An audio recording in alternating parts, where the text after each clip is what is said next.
राष्ट्रीय मानवाधिकार दिवस पटना उच्च न्यायालय के वकीलों ने मनाया और एक संकल्प लिया कि जिस ढंग से बिहार में भी, पटना में भी मानवाधिकार हनन हो रहा है, 11 वकीलों की एक कमेटी बनेगी जिसमें हर तबके के लोग रहेंगे और हम हर इशू 11 आदमी की कमेटी बना के और हम पीरियोडिकल मीटिंग करेंगे। जब भी कुछ उस तरह के मानवाधिकार की बात आएगी तो हम उसके खिलाफ जो उचित उस समय कदम लिया जा सकता है लेंगे। यानी पटना हाई कोर्ट के वकील मानवाधिकार के मामले में बेतहाशा सक्रिय होकर एक कमेटी बनाएंगे और कमेटी के द्वारा जो भी बिहार में मानवाधिकार पर चोट होगी उसके खिलाफ लड़ेंगे। शांति वहीं स्थापित होनी चाहिए। जो universal declaration of human rights का पहला वाक्य है वो ये कहता है कि शांति के लिए और न्याय के लिए जरूरी है कि मानवाधिकार की रक्षा हो। Universal declaration of human rights ये पहचान करता है, ये चिन्हित करता है कि मानवाधिकार का सुरक्षा किए बिना शांति संभव नहीं है, न्याय संभव नहीं है। और न्याय के संबंध में संविधान का प्रस्तावना और मानवाधिकार की सार्वभौमिक घोषणा, इस प्रस्तावना के साथ पढ़ना भी जरूरी है, जिसमें यह बात चिन्हित की गई है कि न्याय मतलब सामाजिक, राजनीतिक और आर्थिक न्याय। हम लोग आज इस समय मानवाधिकार पर हमले के बारे में चर्चा करने के लिए बैठे हैं। जब भारत में 150 अरबपति हो गए हैं, हर महीने 3 अरबपति पैदा हो रहे हैं और 2014 और 24 के बीच में इजाफा बहुत ज्यादा हो गया। 2014 में 173 अरबपति थे, आज 185 अरबपति। यह जो संख्या बढ़ती जा रही है वो नीतियों से मानवाधिकार पर हमला करके, कुचल करके बढ़ रही है। दूसरी एक बात जो कि मैं आपके सामने रखना चाहता हूं वो है कि बराबरी के बगैर शांति और न्याय स्थापित नहीं हो सकता है। और बराबरी को चिन्हित किया गया, शांति को चिन्हित किया गया universal declaration of human rights द्वारा बहुत ही स्वागत योग्य कदम है। इसके पहले इतिहास पर जाइएगा तो 1215 में जो मैग्ना कार्टा आया था वह हमारा स्वतंत्रता और मानवाधिकार के लिए सबसे बड़ी घोषणा थी। उसके बाद हमारा जो जीवन जीने का स्वतंत्रता था, बहुत सारी चीज है, लोकतांत्रिक व्यवस्था के लिए हम लोग पूरे विश्व के लोग पढ़े थे। वर्तमान जो स्थिति है, भारत सरकार भी 1993 में मानवाधिकार आयोग लागू किया और आज भी हमारे यहाँ भी मानवाधिकार आयोग बने हैं, राज्य से लेकर सब जगह। मानवाधिकार का है कि हमें स्वतंत्रता ही जीने का अधिकार के साथ साथ और लोकतांत्रिक अधिकार के साथ साथ हमें धर्म लिंग का भी भेदभाव नहीं करना है। भारत में शुरू से ही मानवाधिकार उल्लंघन होता रहा है।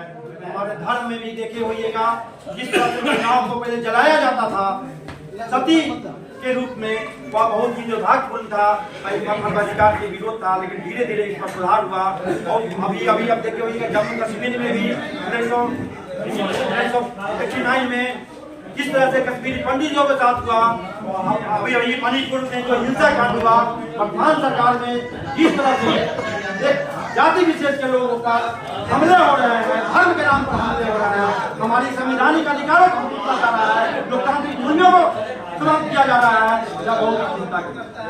और वर्तमान में मानवाधिकार के लिए हमें देखना होगा कि विश्व में ही, चाहे वो सीरिया में अभी हो रहा है, अभी जो यूक्रेन में युद्ध हो रहा है, कितने लोग विस्थापित हो रहे हैं, सब अधिकार के अंदर में आ रहा है, उसके अधिकार के अंदर है, क्षेत्र के अंदर है। चाहे वह पर्यावरण हो, ये सारा चीज इसमें समेटा जा रहा है और विश्व में सब हम लोगों को इस मानवाधिकार के विरोध बचाने के लिए उतारना पड़ेगा। और हमारा देश भी सुरक्षित नहीं है मानवाधिकार के रूप में, हम सुरक्षित नहीं। भले ही हम राज्य आयोग बना ले, केंद्रीय आयोग बना लिए हैं, लेकिन आज भी पीड़ित है महिलाएं, आज भी आदिवासी भी स्थापित हो रहे हैं और पर्यावरण की सुरक्षा नहीं है। बहुत सारे देखिए रहे हैं कैसे हमारे देश में मणिपुरी हिंसा में जल रहा था और हमारे जो शासक थे बंसी बजा रहे थे, और दूसरे देश में हम देख रहे हैं कि बांग्लादेश में क्या हो रहा है, हमारे देश में क्या हो रहा है, इसको कोई नहीं देख रहा है। और आज लोग जुलूस निकाल रहे हैं हिंदूवादी, हम करेंगे तो वो भी करेगा। दूसरे देश में हो रहा है तो हम बहुत ये ले रहे हैं, हमारे देश में हो रहा है उसका विरोध करना चाहिए। हमें पूरे विश्व में अपना जो है लोकतांत्रिक धर्मनिरपेक्ष जो छवि है हमारा, उसको बचाना होगा, और नहीं तो हम बहुत ही नीचे रैंक में चले जाएंगे। यही डिक्लेरेशन किया था, इसका 73 साल हो रहा है, लेकिन अगर देखा जाए तो 73 साल में अभी पुलिस से निपटने के लिए इसकी योजना बनाई गई थी। पूरे देश के सिग्नेटरी हुए थे, हमारा देश जो भारत है यह भी सिग्नेटरी है इस डिक्लेरेशन का। लेकिन अभी की स्थिति में मानवाधिकार की स्थिति बद से बदतर होती जा रही है।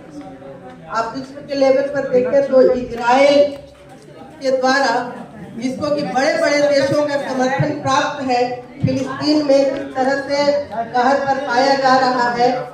45,000 लोग वहां पर मारे जा चुके हैं, जिसमें ज्यादातर बच्चे हैं, महिलाएं हैं, बूढ़े हैं और लोग। यहाँ पर अपने देश में भी देखा जाए तो जो बड़ी घटनाएं हैं मानवाधिकार की, मैं उनका उल्लेख कर रही हूँ।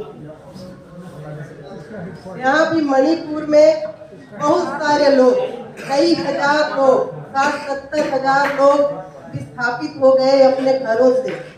कई लोग मारे जा चुके हैं दंगा में, वहाँ पर पुलिस के द्वारा मारे जा चुके हैं।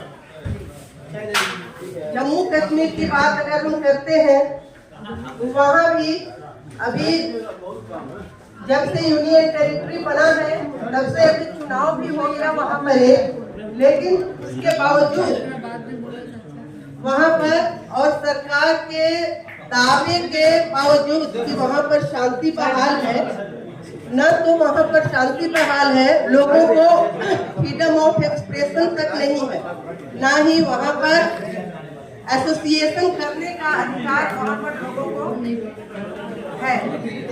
आप छत्तीसगढ़ को ले लें तो छत्तीसगढ़ में भी जो पूरा बस्तर का इलाका है, के अधिकारों पर जो चर्चा की जा रही है वो तो भाई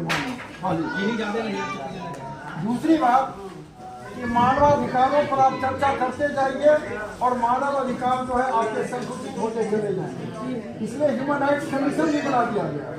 ह्यूमन राइट्स कमीशन में एक केस में मैं गया तो जज करते हैं जो मेंबर होते हैं, एक चीज बता दूं इंफॉर्मेशन के लिए कि ह्यूमन राइट्स में सिर्फ 2 कैडर के लोग होते हैं जो सर्विस में होते हैं, सिक्योरिटी IS होते हैं और जांच पदाधिकारी एडिशनल DG ऑफ पुलिस होते हैं। पुलिस के द्वारा जो मानव अधिकार के उल्लंघन होते हैं उसको वो प्रोटेक्ट करते हैं, और इधर जो ब्यूरोक्रेट होता है अपने ब्यूरोक्रेटिक सेटअप जो मानव अधिकार का उल्लंघन करते हैं वो प्रोटेक्ट करते हैं। बाकी जितने भी चेयरमैन मेंबर जो होते हैं रिटायर्ड जजेज होते हैं, वो रिटायर्ड जजेज का एक प्लेटफॉर्म है जिसका हम बेसिकली हम विरोध करते हैं। एक बार मैं कह रहा था कि तो उन्होंने कहा कि नहीं, हम कहा कि नहीं, एक क्रिमिनल केस जो हुआ है, झूठा केस हुआ है और पुलिस अरेस्ट करती है आउट ऑफ वे, तो मानव अधिकार का उल्लंघन और 24 घंटे फिर उसको कैटेगराइजेशन करते हैं तुम जैसों के लिए नहीं।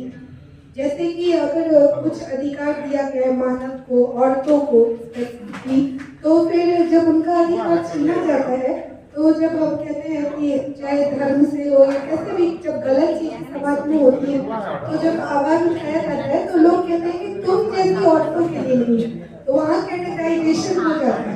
वैसे ही मानवाधिकार है तो मानव कौन है, तो वो यहाँ कैटेगराइजेशन इसके पास पावर है तो वो मानव है, और जो कमजोर है तो उसका कोई अधिकार नहीं है। और ये तो वो इंसान सबसे ज्यादा समझ सकता है जिसका ह्यूमन राइट का वायलेशन किया गया।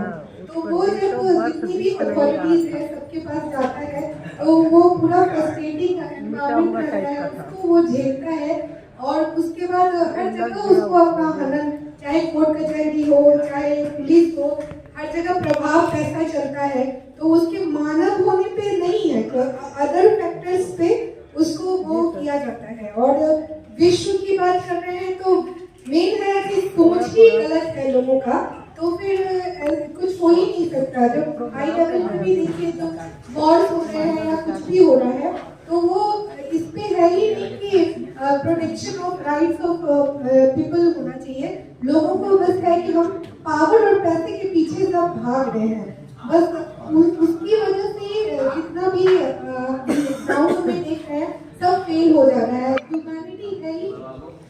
ये सारे विद्रोही के बैठे हुए मंजू जी हैं, राम जी, ये राजा राम जी हैं और ये सारे मित्र, तो हम आप सबों की तरफ से और ये जो हम लोगों का आयोजन है इसकी तरफ से हम जरूर चाहेंगे एक पहल हम लोगों को जरूर ये करनी चाहिए।